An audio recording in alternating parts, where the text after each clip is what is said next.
जय वाल्मीकि जय भीम।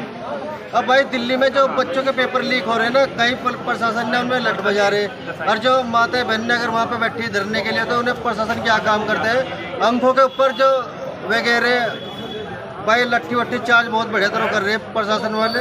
अब क्या नाम है, एक आवाज़ मुजफ्फरनगर से भी उठने लगी, इसमें जो धरने के लिए देखिए बैठ गए, जब बच्चे के पेपर लीक हो रहे हैं मुजफ्फरनगर से भी एक आवाज़ उठती है। तो आइए इनसे इस विषय में बातचीत करते हैं। कहाँ से हो जी आप? आज मुजफ्फरनगर से। आज किस तरह का ज्ञापन है जी?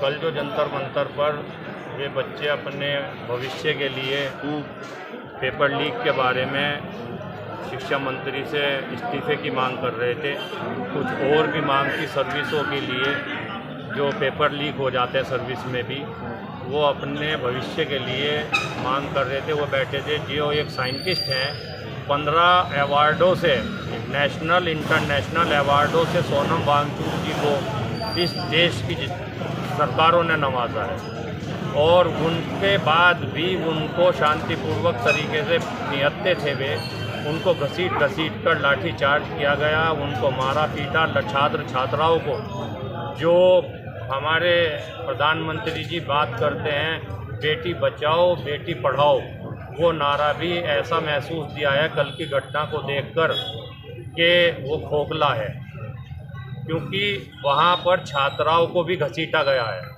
छात्राओं को भी मारा पीटा गया है। उनके जो डिम्पल यादव जी सांसद महोदय को जो उन्होंने बाइट दी है कि उनके कपड़े भी खींचे गए हैं छात्राओं के। हमने खूब चैनलों पे, प्रिंट मीडिया पे इस पे हमने देखा है।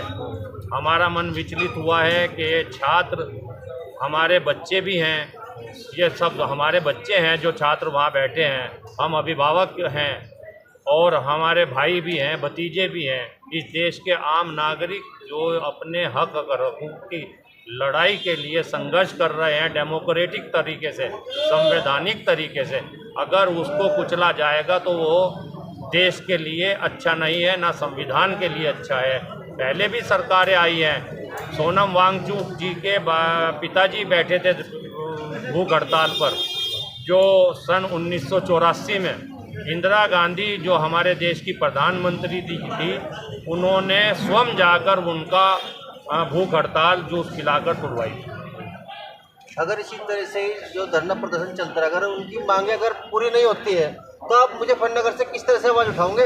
अगर उनकी छात्रों की मांगे पूरी नहीं होती, अगर वे वहाँ पर धरना प्रदर्शन कंटिन्यू रहेंगे तो हम मुजफ्फरनगर में भी कंटिन्यू धरना प्रदर्शन जारी रखेंगे। क्या बच्चे गलत हैं? वे हक, अपने हक की और संवैधानिक तरीके से अपनी मांग अगर वो मांग रहे थे तो कहाँ गलत हैं? वे सही हैं बच्चे। अब क्या कहना चाहोगे?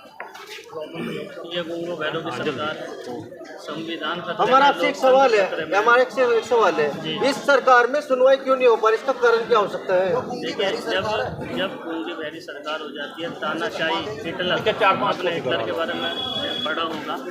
हिटलर का मकसद क्या था कि देश को जो है बिल्कुल संविधान को, शासन को, प्रशासन को खत्म कर दिया गया। कोई सुनवाई नहीं है। जिस तरीके से अपने हक और अधिकार की लड़ाई बच्चे लड़ रहे थे, कल जिस तरीके से उन पर लाठीचार्ज, आंसू गैस के गोले और जिस तरीके से उनके साथ जो है दुर्दशा हुई है, ये जिस तरीके से जलियांवाला बाग का कांड हुआ था, उस चीज़ को दोहराया गया। शासन प्रशासन कोई बात सुनने को तैयार नहीं है। हक अधिकारों की लड़ाई जो है, लोकतंत्र खतरे में है। संविधान जो हमें राइट्स देता है, हमें कॉन्स्टिट्यूशन ऑफ लॉ के अकॉर्डिंग जो हमें राइट्स मिले हैं, उन राइट्स पे हमें अधिकार नहीं मिल रहे हैं। हमें अपनी आवाज़ उठाने को नहीं कुछ किया जा रहा है। हम अपनी तरफ से पूरी कोशिश कर रहे हैं कि हमारी जो है सरकार की आंखें खुले, और हम उन प्रोटेस्ट का मुजफ्फरनगर से उनका साथ देंगे, और जिस तरीके से भी होगा हम वो दिल्ली में करेंगे। हम मुजफ्फरनगर से हमारा पूरा सहयोग रहेगा, पूरा साथ रहेगा। भाई मैं ये कहना चाहता हूँ, जैसे कि आज हमें बड़ी खुशी हुई है, जैसे कि आज मुजफ्फरनगर से एक आवाज़ उठी है, और मैं यही चाहता हूँ शासन और प्रशासन से हर जगह के अंदर आवाज़ें उठनी चाहिए। और खैर दिल्ली प्रशासन को क्या कहें, दिल्ली प्रशासन ने तो बहुत गलत करा भाई। पर मैं कहना चाहता हूँ इस वीडियो को ज़्यादा से शेयर करो, क्योंकि ये एक बच्चों की ज़िंदगी का सवाल है। एक पेपर लीक हो जाना, बच्चे इतनी तरह माँ बाप, बच्चे माता पिता को पढ़ाते हैं बच्चों को, और बच्चों का पेपर लीक होता है। तो भाई मैं कहना चाहता हूँ इस वीडियो को ज़्यादा से शेयर करें। जय हिंद, जय भारत।